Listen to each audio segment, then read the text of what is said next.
कार्यक्रम के पुण्यार्चक हैं श्री वर्धमान श्वेतांबर स्थानकवासी जैन श्रावक संघ ट्रस्ट, उपाध्याय प्रवर प्रवीण ऋषि चातुर्मास समिति। भक्ति तो इसी को कहते हैं जो दूसरे को भगत बना दे। वो भक्ति भक्ति नहीं जो दूसरे को भगत नहीं बना दे।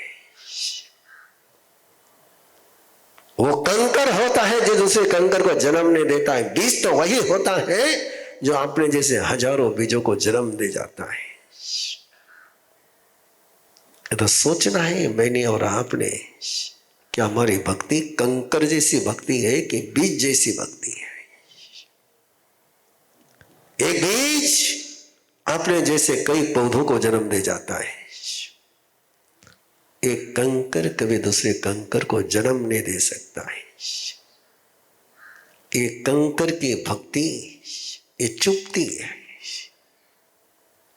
और कंकर का कितना ही सिंचन करो उसमें से कोई नया प्रोडक्शन होता नहीं। बुरा नहीं मानना किसी ने, जो मैं फील कर रहा हूं मैं बोल रहा हूं। कंकर का कितना ही सिंचन करो कंकर कंकर ही रहता है। बीज की भक्ति होनी चाहिए और बरगद का बीज होना चाहिए। और राजुल की भक्ति बीज की भक्ति है।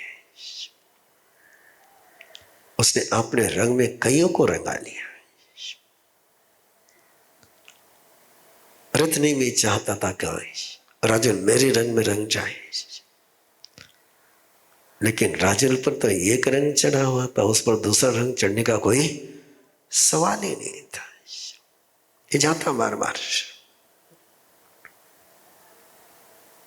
Body language, no reply, no response. फिर भी रत्नी में लगे रहो मुन्ना भाई। यस, वो छोड़े ही नहीं, बिल्कुल पक्का लगा रह गया। राजुल के ओर से कोई रिस्पॉन्स नहीं तो भी नहीं, पक्का प्रेमी था। राजुल ने उसकी परीक्षा लेने के लिए और उसको सीधा सीधा मैसेज देने के लिए कहा, कोई उपहार दे दे, कोई गिफ्ट दे दे तो उसे उस समय द्वारे उस गिफ्ट क्या हो सकता था। उस समय तो सबसे बढ़िया गिफ्ट मेजबानी, बढ़िया दूध, बहुत मसालेदार, बहुत सारा ऐसा मसालेदार और सोने के पात्र में लेकर के गया। बोले गिफ्ट। राजुल ने लिया और दूध पी लिया। उसने जो गोरस लाया था बढ़िया खुशबूदार था, टेस्टी था।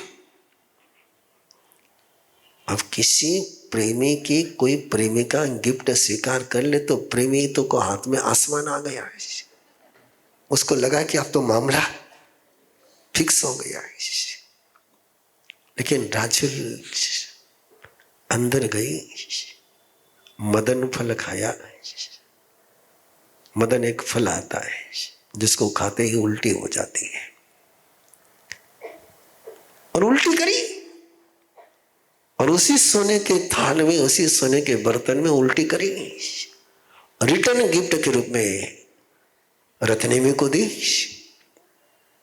बोले पी ले इसको, तूने मुझे दिया मैंने पी लिया, अब मैंने दिया तू पी ले,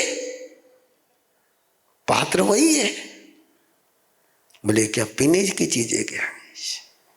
बोले फिर क्या पी रहा तू? यदि मेरा वमन किया हुआ तू नहीं ले सकता है तो अरिष्ट नेमी ने जिसका वमन कर दिया उसको तू कैसे पी सकता है?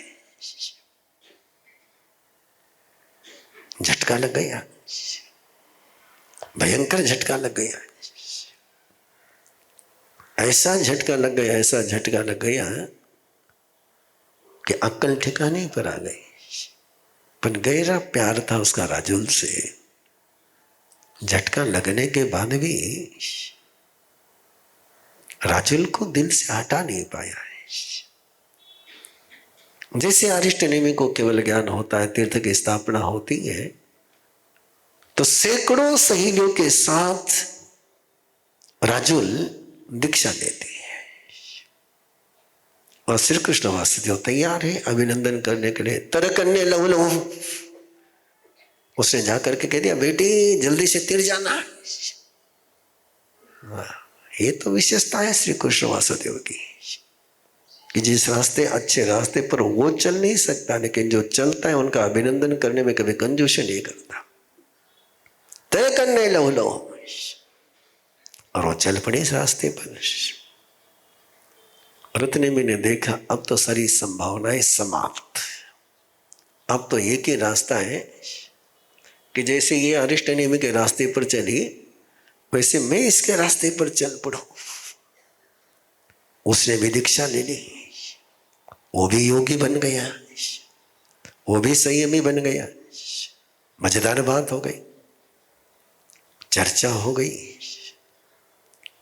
और अच्छा है प्रेम योगी था, संयम के राह पर चल पड़ा, लेकिन मन में तमन्ना थी। एक दिन परमात्मा के प्रवचन को सुन करके राजुल लौट रही थी अपने साथियों के साथ। रास्ते में बादल आ गए, जोरदार बारिश हो गई। गिरनार के पहाड़ियों की बात है, गिरनार की बात है जहाँ अभी भी बहुत गुफाएं हैं, भरपूर गुफाएं है उस पहाड़ी पर, नेचुरल गुफाएं। और जब बारिश जोरों से होने लगी तो साथी भाई कोई इस गुफा में, कोई उस गुफा में, कोई उस गुफा में, कोई उस गुफा में घुस गए, कपड़े भीग गए थे। और संयोग की बात कि राजुल उस गुफा में चले गई जिसमें रत्ने में ध्यान कर रहा था। अब किसका ध्यान कर रहा था ये भगवान जाने। अब था ध्यान कर रहा था, लेकिन तुम किसका ध्यान कर रहे हो? रत्नेमी का तो पता नहीं, लेकिन तुम्हारा तो ध्यान तुमको पता होना चाहिए ना, कौन सा ध्यान तुम कर रहे हो। रत्नेमी को जैसे एहसास हुआ कि कोई गुफा में आया है। अब गुफा में अंधेरा होता है, बाहर से आता उसको कुछ नहीं दिखता है, लेकिन जो अंदर बैठता उसको सब कुछ दिखता है। और उसने देखा कि राजुल आई है, फिर तो ध्यान ठिकाने लग गया है। राजुल को देखा और ध्यान तो फिर क्या ध्यान लगना।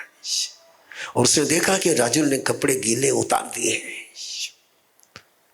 और कपड़े उतार दिए तो सोय मणि प्रभा, राजुल के शरीर का जो जिक्र किया आगमकार ने, उसका शरीर इतना कांतिमान था, मणि प्रभा, जैसे डायमंड की प्रभा होती है, दीप्तिमान होता है, वैसा उसका शरीर था। वो प्रभा देखी और फिर वही पुराना मरीज जागृत हो गया है, और उसने फिर आवाज दी राजुल को, बड़ी प्यारी आवाज दी। और जैसे राजुल ने आवाज सुनी रत्नेमी की, तो उसने कहा क्या हो गया ये। एक बार तो कांप गई, सिहर गई,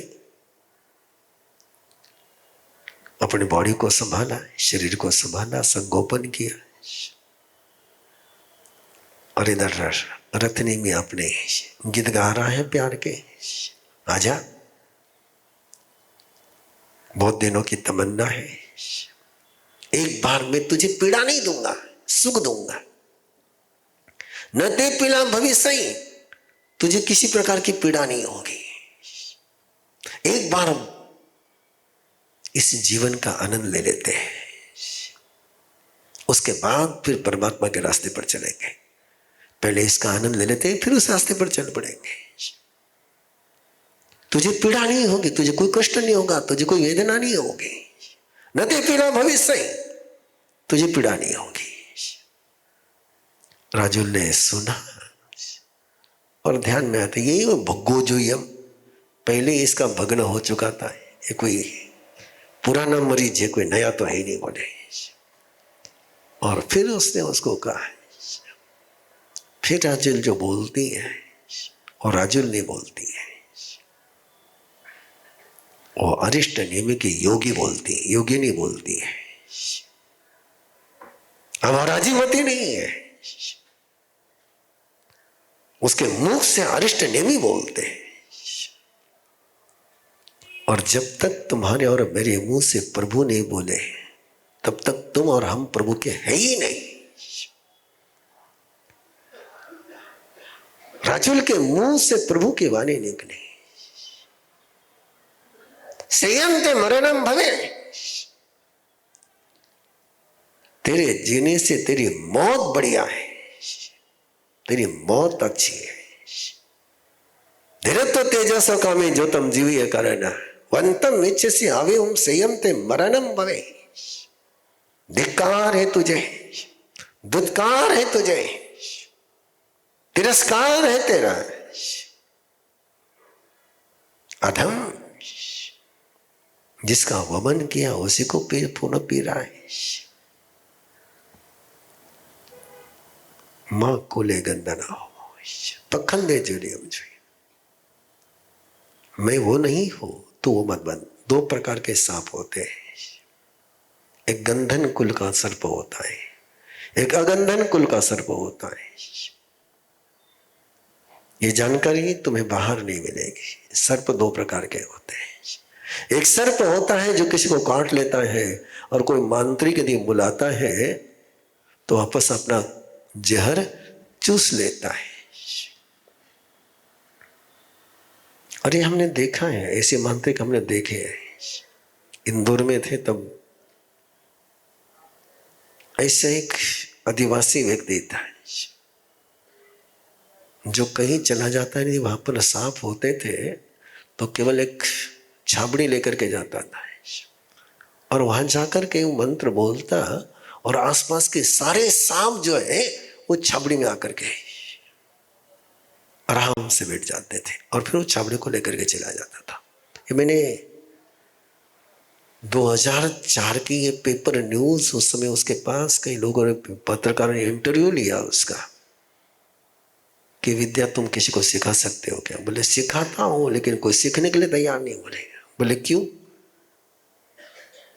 बोले विद्या का नियम है कि ऊपर अन्न नहीं खाएगा, दूसरे का अन्न नहीं खाएगा, दूसरे से कोई पैसा नहीं लेगा।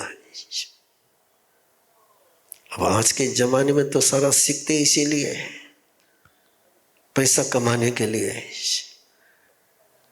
बिना पैसे कमाने की विद्या कौन सीखेगा? बोले कोई सीखने के लिए तैयार नहीं होता। बोले और सच्चाई है ना, ये बिल्कुल सच्चाई है कि आज के पूरा हमारा माइंडसेट ऐसा बना हुआ है कि सीखने का लक्ष्य केवल इतना ही होना चाहिए, पैसा कितना मिलता है उस सीखने से। जीवन बनाने के लिए सीखने का सोच ही समाप्त हो गया। तो बोले एक मांत्रिक होता है, सर्प को बुलाता है, सर्प आता है और मांत्रिक उसको कहता है या तो तेरा जहर चूस ले या आग जलाई होती है, या इस आग में छलांग लगा करके भस्म हो जाए। तो जो गंधन कुल का सर्प होता है वो अपना जहर चूस लेता है, लेकिन जो अगंधन कुल का सर्प होता है वो मांत्रिक के बुलाने से आ जाता है लेकिन जहर नहीं चूसता है। वो जलती हुई आग में जल करके भस्म हो जाता है। बोले तुझे वासना के गारुड़ ने तुझे बुलाया, भोग के गरुड़ ने तुझे बुलाया, तू आ गया और वापस जहर को वंतम में अच्छे से आवे हो तो इसको पीना चाहता है। नहीं बोले हमची भोगरायसी तमचसी अंधगोरो मां कुले गंधना हमो संजमम निहु वचरा। गंधन कुल का मत बन, हम गंधन कुल के। और तू जिस तरीके से जिंदगी जी रहा है, बोले योग के रास्ते पर चल रहे हुए भी नाथ बनने के रास्ते पर चल करके तो फिर अनाथ बन रहा है, मालिक बनने के रास्ते पर चल करके फिर तो गुलाम बन रहा है। धिक्कार तुझे,